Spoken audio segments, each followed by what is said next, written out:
put out the bunker, and we're live lining it. Okay. One of the things that you had mentioned was the drift. Now, how do you set up a drift? Is there any boat positioning, or how do you feel? I mean, you got the chart up here, so you're going to look for channels or what? Correct. What I'd like to do is it all depends on your boat. My boat always drifts beam C. So what I like to do is spread my rods out all across the gunnel from the beginning to the front of the boat. That way you get some spread because you got live baits that will swim into each other. And what we're doing is we're taking the wind and tide into consideration. We do have an incoming tide that's coming in from the ocean this way, but we have a northwest wind coming this way. And a mighty one at that. Oh, absolutely. But the nice thing is northwest wind is overpowering this current. So what it's actually doing is we're actually having a slower drift, which is giving us a better presentation, because my goal is to fish these flats into the channel, which is right over here, which is the Raritan Reach channel. So what's going to happen is we're going to drift this flat, we're going to wind up drifting right into the channel, and then drift across the channel on the flats on the other side. See if these fish are on the bottom in these 50-foot depths, because right now we're in 15 feet of water. So we're going to go from 15, drop into there. So those fish may be on the flats up here, right? Or they may be in that channel. Exactly. And then we'll come back on the other side. Right. And then now one of the things that really is super is that Garmin. Oh yeah. That is unbelievable. That really has shown us where that bottom is, and absolutely all these secret little wrecks and stuff. He won't let you see that later on. But anyway, but that is really important that you do that now. So how long will you let a drift go? Will you say a certain amount of time, or do you just say, okay, we've got to the other side, let's go back up again? Well, what happens is I want to make sure that I drift my structure first. What would be a benefit is if we were to see some fish on a fish finder, which we haven't seen, but that necessarily doesn't mean that they're not around. Right. On these flats, they could easily key on these live baits that are swimming around. So what I'll do is I'll take some drifts. I'll take it on this track. If we don't go, we're going to work the channel further up where there's even more structure and drift until we find a body of fish. And when we do, we'll just stay on those fish. One of the things that your crew guys were excellent help. Can watch that and tell you when the pods of fish come through. Absolutely. Now, that's kind of an interesting thing. Talk a little bit about the pods of this time of the year, what the fish do. Well, what was happening was, like we had talked about earlier, stimulating a feeding frenzy for these stripers. And what Captain Joe and Captain Mike have done is they actually cut up clams and broke them up with a bat underneath the boat so that they settled underneath the boat, basically mimicking a natural feeding phenomenon as a storm along the coast that's breaking the clams up in the surf, and these stripers come in and eat. That's all we did, and that's why we had that flurry of 3-4 fish on at a time. We just stimulated their natural instinct. So then they came through as a group. There was a group of fish. Oh, you actually read them right on the machine, absolutely. And then, I hate to say it's like a light switch, turned on, and they can turn right off because the pod has just moved. It's either pod has moved or we didn't keep clams going. Right. As you can tell, we were busy netting fish and re-rigging, and we didn't have enough clams going because that could have kept the pod there. Now, when we're drifting here with the live bait, will we still be hoping to hit those pods, or will this going to be a single fish? Because we're after much bigger fish. Oh yeah, no, these fish tend to be schoolie fish, the smaller fish. The bigger fish tend to hang into smaller groups, 2s, 3s, 4s. You can get into a frenzy of them, and you'll see them on the screen. And the nice thing about those fish won't be moving around as much. Once you mark them, you can just keep redrifting over them. Okay, well. And now for a closer look at today's tackle, Delaware Valley Outdoors presents the Tackle Box. For more information about the tackle used on today's show, go to DelawareValleyOutdoors.com.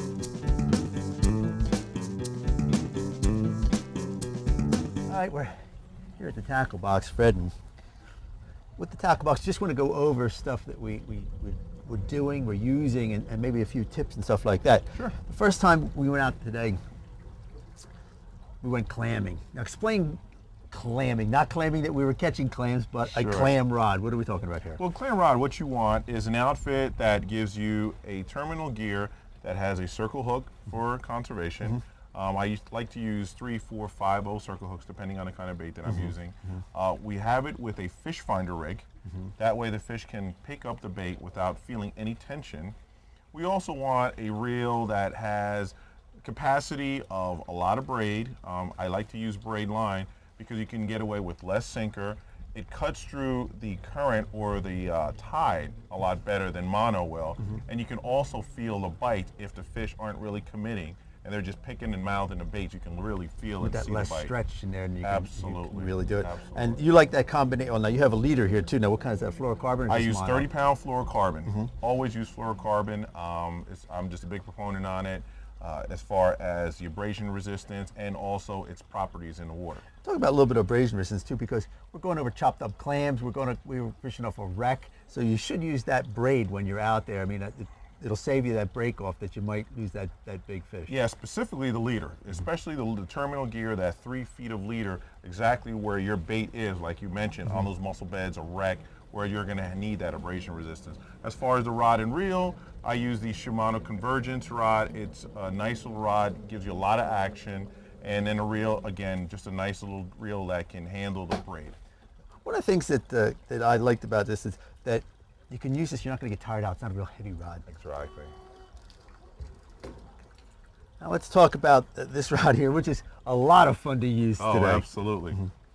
Now this is, we're going to use, we're casting with this one, Yep, right? we're casting with this. Again, it's a Convergence rod, a little bit longer rod with a little more backbone with a Cardiff reel. And the idea behind this is, since we're going to be casting, you need a rod that's not too sensitive and can really swing out these plugs.